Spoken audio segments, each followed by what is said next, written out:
Bonsoir à toutes et à tous, ravi de vous retrouver sur le plateau de TV Vendée pour votre journal d'actualité. L'environnement au cœur de notre actualité ce soir. Nous vous parlons souvent de ces campagnes qui fleurissent un peu partout en Vendée pour planter des arbres. Le plan du département, par exemple, pour en planter 1,1 million en 3 ans. La Courtésière, il y a peu, ou encore cette opération de troc-plante la semaine dernière à Challans, souvenez-vous. Eh bien, hier, ce sont les écoliers sablais qui ont retroussé leurs manches. D'ici le 10 décembre, 1000 arbres et arbustes fruitiers seront plantés sur le site de la Gillerie au Sables-d'Olonne. Pierre Dalicieux. Planter 1000 arbres fruitiers, c'est la mission que la ville des Sables-d'Olonne a confiée à ses écoles. Tout un programme de sensibilisation sur l'environnement a été mené en classe avant cette journée plantation que les enfants attendaient avec impatience. Ça sert à protéger la nature et ça sert aussi pour nous, pour montrer à notre famille, montrer à des copains. Je trouve ça bien qu'on plante des arbres. Pourquoi ? Parce que ça sert à la biodiversité. Je trouve ça que c'est bien de faire une action pour la planète. Pourquoi ça fait une action pour la planète ? Ça sauve ça fait d'autres arbres pour la planète. Une plantation d'arbres fruitiers, pommiers, figuiers, pruniers. Ici, dans quelques années, chacun pourra venir cueillir les fruits de ce verger ouvert à tous. Et une chose est sûre, il y en aura pour tout le monde. Tout ce site-là qui fait un peu moins de 3 hectares va être planté. Donc on va planter plus de 1000 arbres ici, dont 500 avec les enfants. Puis on va compléter avec des haies. Il y aura également des haies avec des petits fruits, etc. Donc pour que le site soit fonctionnel au niveau environnemental. Et puis donc on est, voilà, comme je disais, sur pas loin de 3 hectares. Donc ça fait quand même beaucoup de végétaux. Une plantation de 1000 arbres qui intervient dans un projet beaucoup plus important de la ville des Sables-d'Olonne, le plan forêt-climat 2050 et la plantation d'1 million d'arbres. Objectif, créer d'ici 30 ans une zone verte protectrice qui représentera 20% du territoire sablais. La plantation de cette forêt comestible en ville par les enfants des écoles est une des actions du plan forêt-climat 2050 qui va venir s'installer autour de la ville des Sables-d'Olonne, autour et à l'intérieur de la ville des Sables-d'Olonne, afin d'offrir un écrin de nature préservée dans et autour de la ville. Au total, c'est 1600 hectares le plan forêt-climat 2050.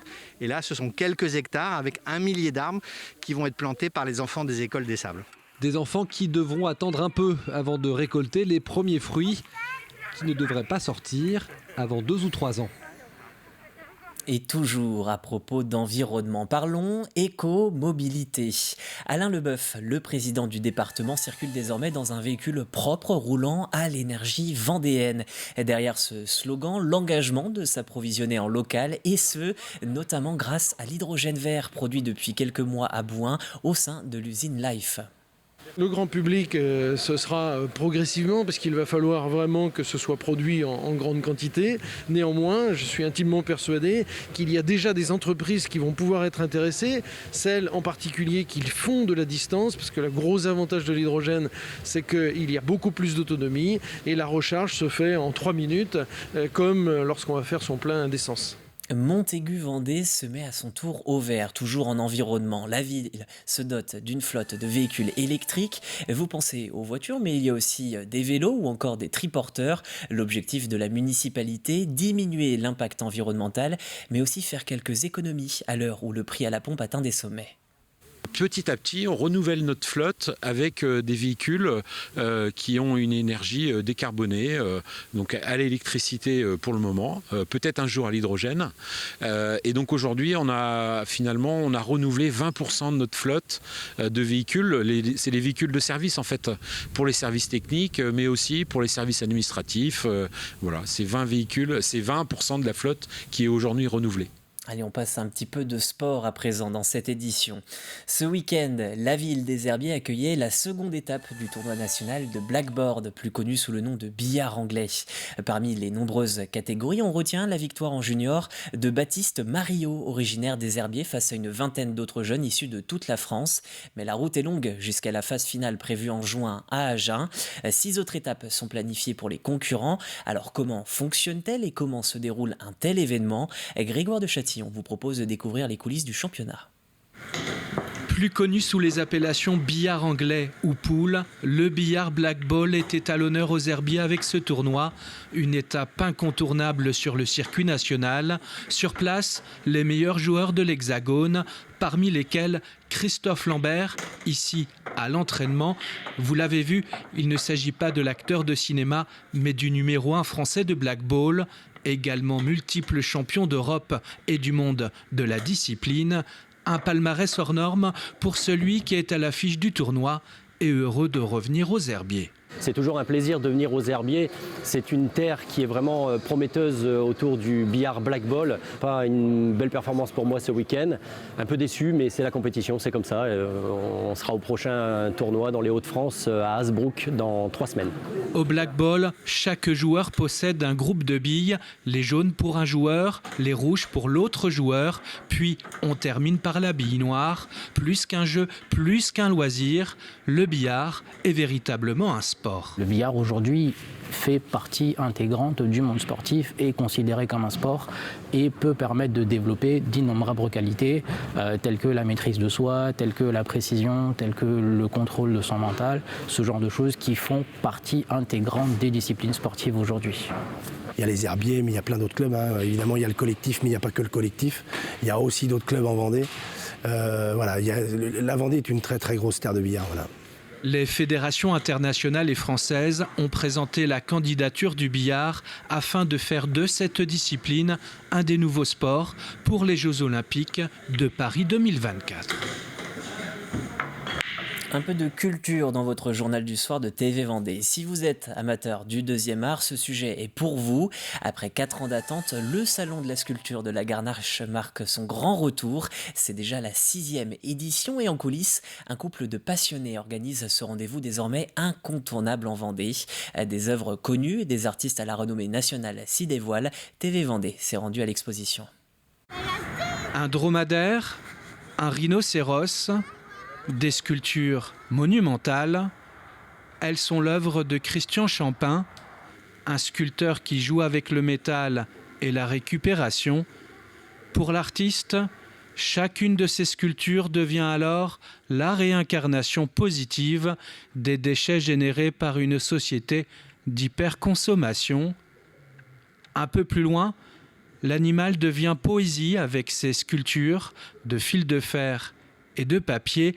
Elles sont signées de l'artiste Hakim Mouhous.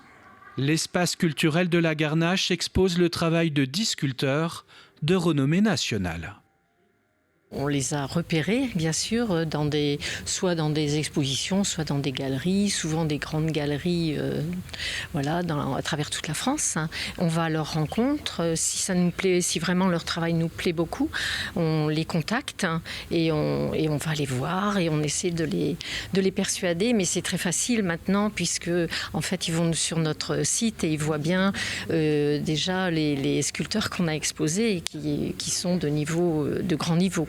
Créer un événement exceptionnel en milieu rural, quand l'art donne rendez-vous aux émotions, c'est le credo de ce couple organisateur de ce 6e salon de sculpture. Les collectionneurs commencent à connaître la renommée de notre salon et viennent de toute la région, ça c'est sûr, Nantes, les Pays de la Loire, mais aussi de toute la France. Plus de 200 sculptures sont à découvrir dans ce salon. Je trouve que c'est un très très bel ensemble avec plein de matériaux différents qui sont travaillés et je trouve que ça donne ici en plus dans ce bâtiment quelque chose qui est très intéressant. Des œuvres à 100 €, d'autres à plus de 60 000 €. Des sculptures exposées jusqu'au dimanche 5 décembre à l'espace culturel Jacques Prévert de la Garnache.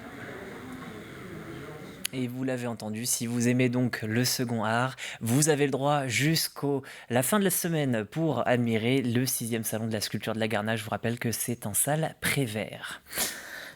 On va passer à présent au premier marché de Noël. Ça y est, on en retrouve un petit peu partout sur notre territoire et parmi lesquels celui de Tiffauges au sein du cadre exceptionnel du château. Les festivités sont prévues ce week-end, donc le 3 et 4, mais aussi les week-ends suivants, les 10, 11 et 12 décembre. Particularité cette année, le marché fête ses 25 ans et vous propose 2 nouveautés pour célébrer cet anniversaire. Je vous propose d'écouter Guillaume Jean.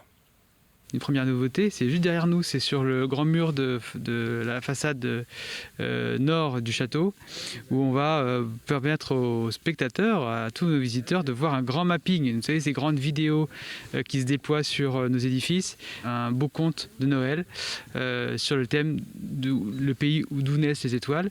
Et donc ça, c'est une grande nouveauté. Et puis la deuxième nouveauté principale, c'est bien sûr le carillon, le grand carillon de Tiffauges. Ça fait 25 ans qu'on fond une cloche tous les ans pour aboutir à ce fameux carillon. Et donc, ce carillon, on va pouvoir l'entendre sonner. On va pouvoir entendre un artiste jouer du carillon. Et ça, on l'aura pendant les 2 week-ends du marché de Noël. Et si vous voulez profiter de ces marchés de Noël, un petit mot de météo. Ce week-end, il y aura du soleil, mais avant tout ça, bien évidemment, du soleil pour ce week-end, dimanche notamment, et un peu de pluie avant.